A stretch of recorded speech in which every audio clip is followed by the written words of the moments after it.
What's going on, people? We are Tottenham TV, back here for some more content for you guys. And what we're going to be looking at today is delving deep into the stats to see where Spurs are really at after the first 4 games. Because we've been here before, we've had good starts to the season. So we're just trying to see if this is another false dawn or if it's right to get excited. Because if you do cast your mind back to when Nuno took charge, we did win 3 of those games, but we were bottom for all metrics pretty much. And, you know, we were talking at the time saying, is this sustainable? Is it unsustainable? We kind of agreed at the time after the first 3 games that it was unsustainable the way Spurs were playing and bad results were only round the corner.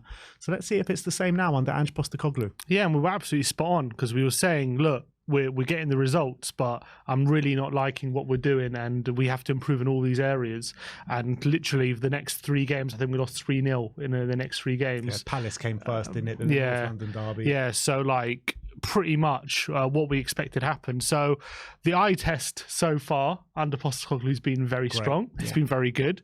But are the underlying numbers also very strong? So I'm guessing we'll take a look at them. Yeah, judging by your smile, I think we know the answer. But we never know until we look at the numbers. We're not going to know. Let's get into them and let's start off with the attacking numbers. So for goals, we are second. For shots, we are second. Shots on target, we are third.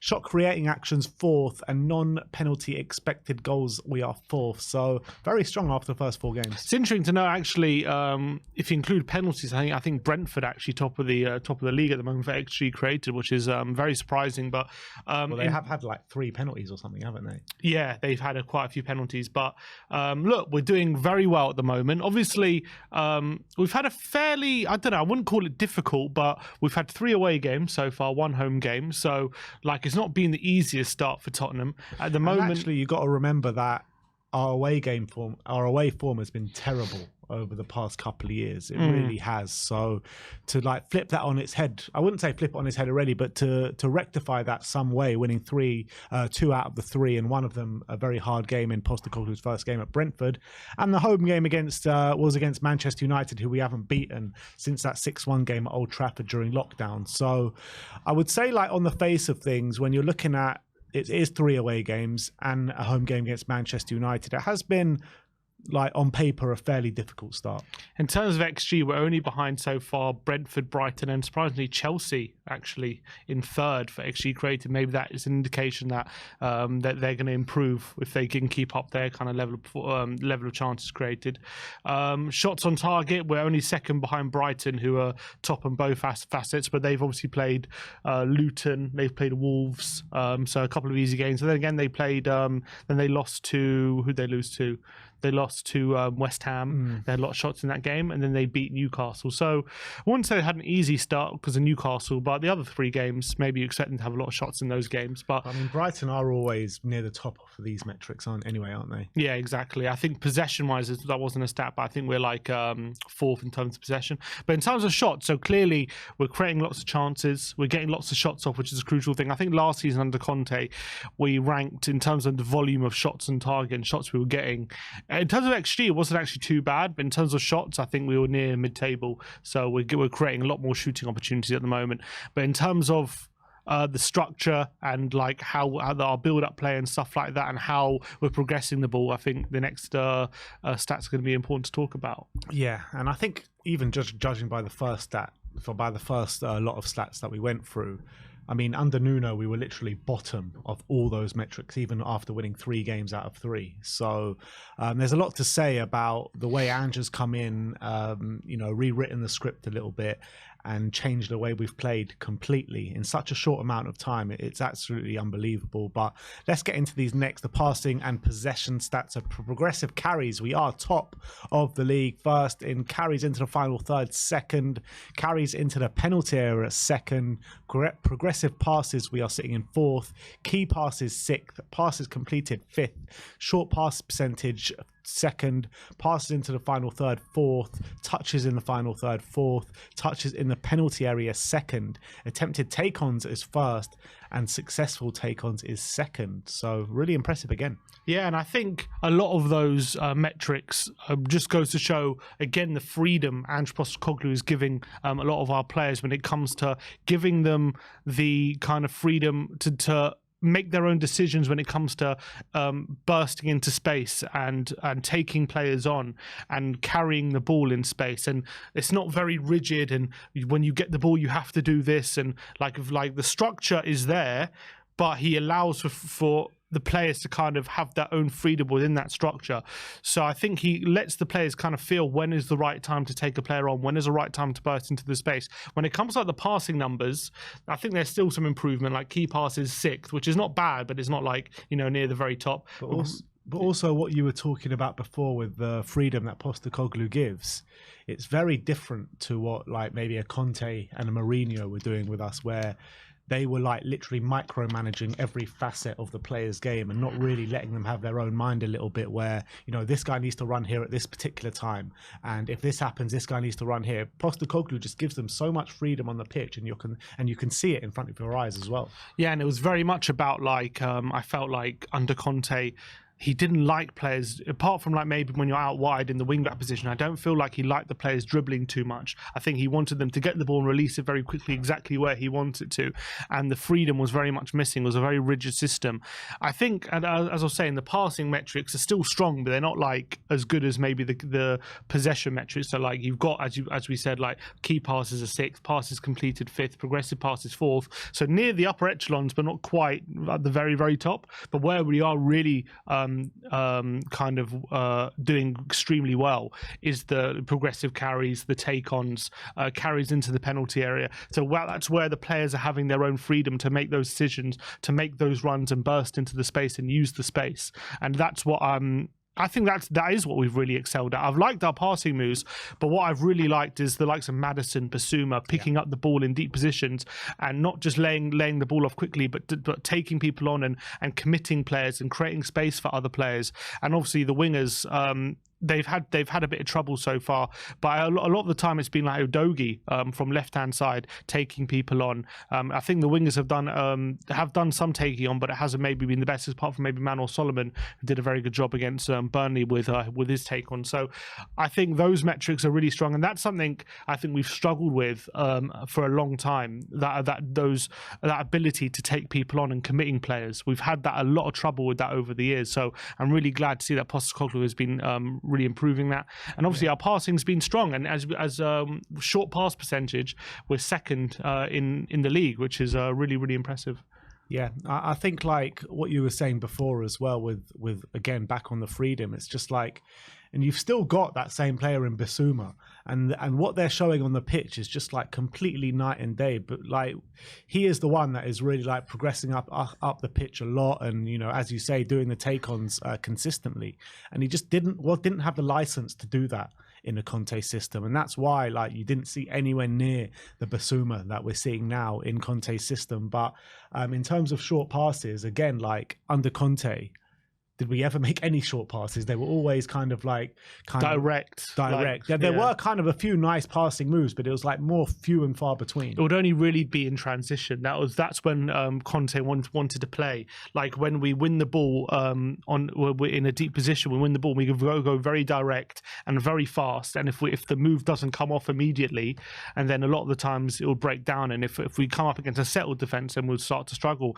But again, those possession stats, just if you needed more evidence of us playing a lot higher at the pitch. Obviously, touches in the penalty area were 2nd in the league. Touches in the final third were 4th in the league as well. Passes in the final third were 4th in the league. So, like, those metrics are showing that we're having so much more of the ball where we want it, which is in that final third and in those attacking areas. Whereas under Conte, I think we were near the top of the league for touches in our own defensive third. And I do think, like, once we progress into the season, Postecoglou's already said consistently, you know, this is just the beginning of a process. We haven't got to where we want to be yet. And I think once we get to where we want to be, those kind of stats where we're looking at where we're 5th, 6th, even 4th, I think those will improve massively, especially like the key passes metric. I completely agree. So really impressive underlying stats on the possession front as well.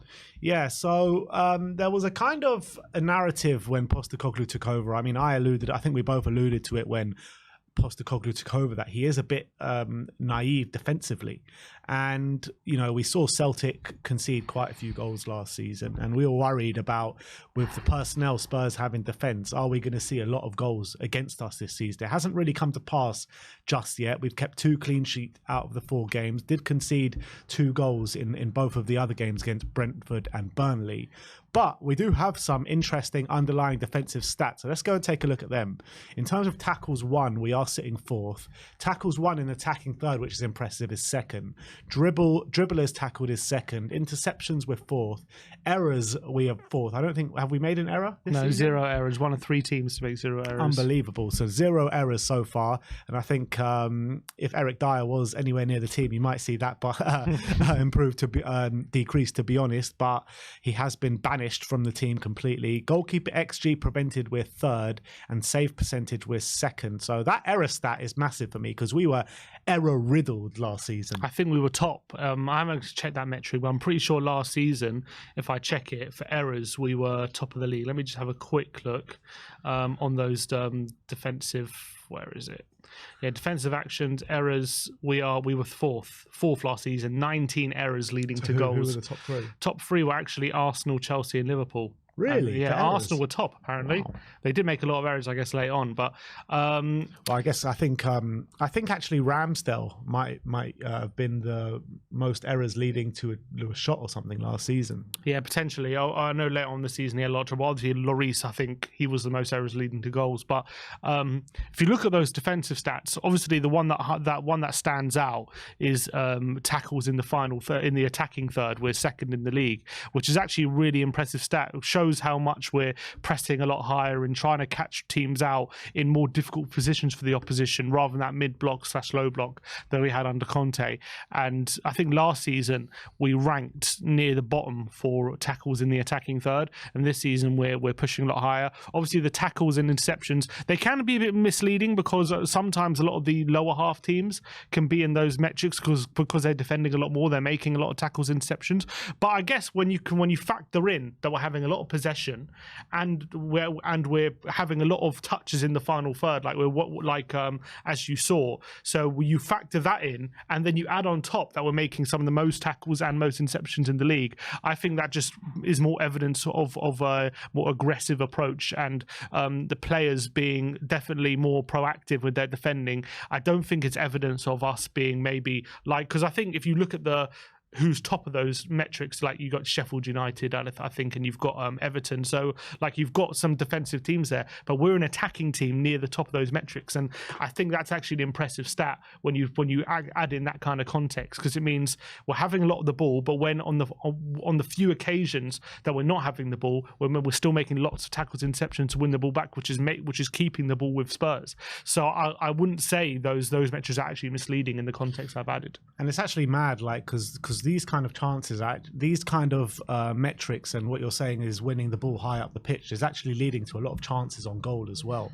When you're looking at, and it's not just leading to chances on goal, it's not even just the attacking players that are winning the ball really high up the pitch. You're looking at defensive players and centre backs, wing backs, central midfielders. They're all winning the ball back high up the pitch, and all you have to do is look at that Burnley game and look how high up the pitch Destiny Udogie won the ball for us to score in that second half on the weekends. And I think that's happened time and time again with certain players. So it's a joy to behold watching this team so aggressive, so on the front foot, and so willing to just keep on creating chances, keep on being aggressive and winning the ball high up the pitch. And it just goes to that Ange motto, we don't stop. And we definitely started the season like that. And just to add further context into those goalkeeping stats that we saw, because again, if you he's third for XG prevented, Vicario, and he's actually second for save percentage, which is 85%. He's second only to Alisson in the league so far in the first 4 games. But if you again, if you look who's number 1 and 2 in those in the XG prevented, is actually Sheffield United and Fulham goalkeepers, Leno and I can't remember his own goal for Sheffield United, but Fodringham, is it? Yeah, well, I can't remember his name, but they're the top 2. But the reason they're the top 2 is because they face so many shots that the XG piles up. Because if you face 20 shots, and even if they're all low XG, the XG is going to pile up. But actually, for shots on target against, we're fairly mid-table. So the fact that he's third for XG prevented, that's more to show his quality of him stopping the small amount of shots that he's facing, and the fact that on the odd occasion that we're having shots against us, Vicario has stopped just under 2 goals that maybe he should have conceded, and that's even more impressive considering the lower amount of shots compared to the top 2 that he's faced. So that makes those stats even more impressive with Vicario. He is making unbelievable saves. In the first like 4 games. Against Manchester United, he made absolutely wonderful saves. Against Burnley, he made 1 top-class save. Against Bournemouth, he made a good save. Against Brentford, he was okay, and he was just feeling his way into his first game. But I've been super impressed with Vicario. I would say, like, in the Manchester United game, there were periods where we were really under the cosh and we were letting chances against our goal, and Man United probably should have done better to capitalise on that and get the shots on target, which they didn't. And the same against Brentford, maybe in the first half of that game as well. Yeah, but and just like if I'm comparing it, for example, like let's say compared to Ramsdale's faced 9 shots on target against them this season, so not that many, and he's conceded 4 goals, whereas Vicario has faced 19 shots on target and conceded 4 goals. So that just goes to show how high he's performing at the moment, Vicario. Yeah, I would say to that, like, we need to stop having so many shots against our goal, though. Well, we're mid-table, so it's not like we're very high, but yeah, obviously the less the better, but we're not, I wouldn't say we're completely underperforming that, but obviously it needs to improve. Yeah, I mean, you want to be higher than mid-table for sure. 19 shots after 4 games seems like a lot to me. 3rd, 4th, 5th, 6th, 7th, we're 8th. So it's not too bad.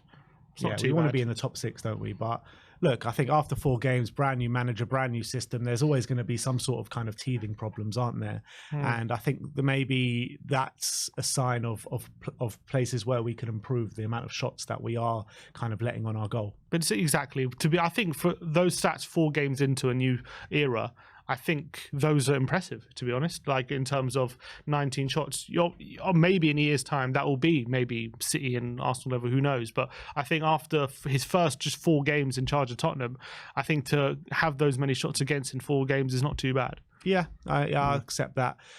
In terms of the player stats, we've got some very, very good metrics to bring to you. First of all, look at the interceptions, where Yves Bissouma is sitting top of the league. Shots on target, James Maddison is sitting top of the league.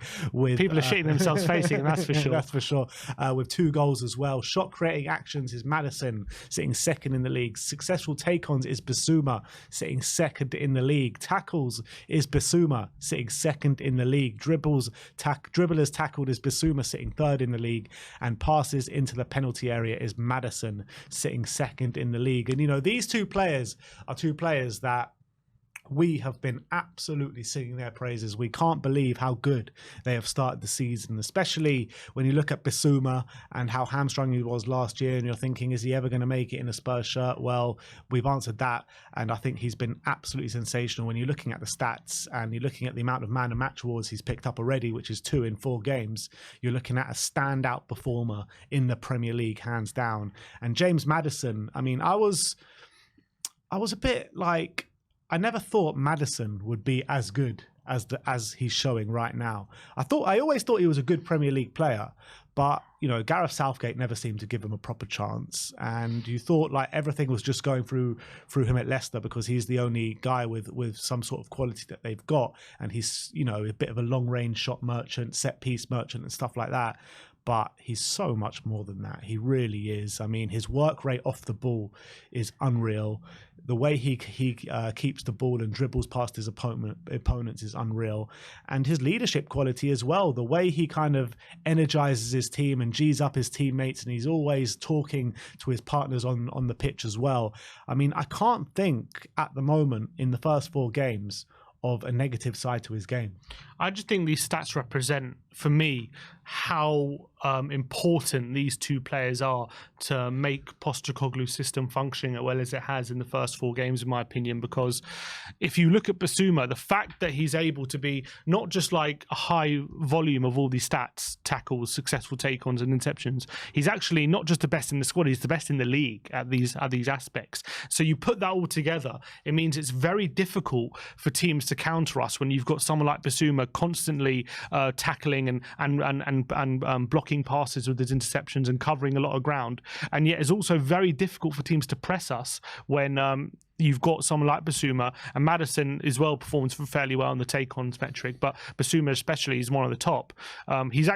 You've got Basuma and then like a bunch of like attacking midfielders. I think Eze's top and the rest are like very much forward players. So you've got someone like Basuma who is extremely press resistant, and when teams come and try and hound him and be aggressive against him, he's confident enough to take players on, even when he's got 2 or 3 players confronting him, and burst into the space and have appreciation for where they are and where the spaces and dribble into it. And that in itself makes Postecoglou's system so much more functional, because I think if you have Højbjerg in that role, or any other midfielder to be honest in our squad in that role, they're not getting those numbers, and without those numbers it doesn't make it. You can maybe have it functioning to a certain extent, but I think we're looking so good because he's not just putting good numbers, he's putting elite numbers in those aspects. Yeah, and when you're judging him to other CDMs in the league, your Declan Rice's who went for 105 million, Caicedo who went for 100 million, Casemiro who was a star of the Premier League last season, Rodri as well. I mean, I think Rodri is a level above all of them, to be honest. But I don't know any other CDM in the league that is as good defensively, as good offensively as Bissouma. I think like you can see probably other midfielders that are better defensively than Bissouma, and maybe better offensively as well.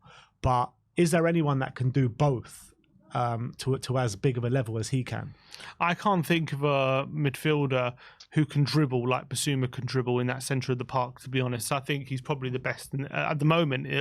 This season, I think he's been the best in the league. Off the ball as well, I think he's been magnificent in terms of how much ground he's had to cover with a new system being implemented, and we've had to take a lot of risk and play a higher line and push a lot of players forward. And when teams, countering us, he's had to put out a lot of fires, and he's done exceptionally well. And I think he is central to everything about that midfield and about our system. I honestly think you take him out and our system drops a couple of levels. I really believe that because of what he's capable of. I think those stats are pretty much matching the eye test of what we're seeing. We're seeing him being vital, and the stats are bearing out exactly what we're seeing on the pitch, and that's what's so good. When it comes to Maddison as well, he's clearly that central hub of the team who's obviously creating shot creating actions extremely high. So he's in around the penalty, he's having dribbles, he's getting fouls, he's getting shots which are leading to chances as well. I think those stats bear that out as well. Passes into the penalty area is more evidence of him picking up the ball, having a lot of possession in the positions that we want him. Even though what's impressive about it is, even though we've seen him pick up the ball in deep areas and be involved in the build-up play, he's still getting the numbers when it comes to passes into the penalty area and being in the attacking third. And then obviously shots on target, he's top of the league. So it shows he's definitely, like we were complaining about him maybe not getting enough goal scoring positions, but I think maybe in the last couple of games that's definitely changing. And I think the stats show that 9 shots on target first 4 games, he's definitely 2 goals. He's definitely getting into those positions a lot more, and I'm sure he will as the season progresses. So for me, these 2 players, not only on the eye test but on the stats as well, are our most important players right now when it comes to making this system function. Yeah, look, I think like as well, we just got to caveat it saying that it has only been 4 games, so still a very long way to go. I would like to see where we're sitting in these stats maybe halfway through the season, even after the next 4 games, because we've got Arsenal away and Liverpool at home within the next 4 games, are our 2 biggest tests of the season so far, which I think after judging, when you look at those 2 games, after those 2 games, I think maybe other fans and Spurs fans can really see what kind of level Spurs are really at, because even like you say that the first 4 games were hard on paper, which they were, but you look at it, Brentford away, very hard game, but apart from that, I mean, Burnley kind of played into our hands the way they play their football. Bournemouth as well, I think, did as well. And Manchester United was the poorest Man United side we've seen come to Tottenham in a while. So I would say like over the next 4 games, especially those 2 games, you'll really see where our level's at.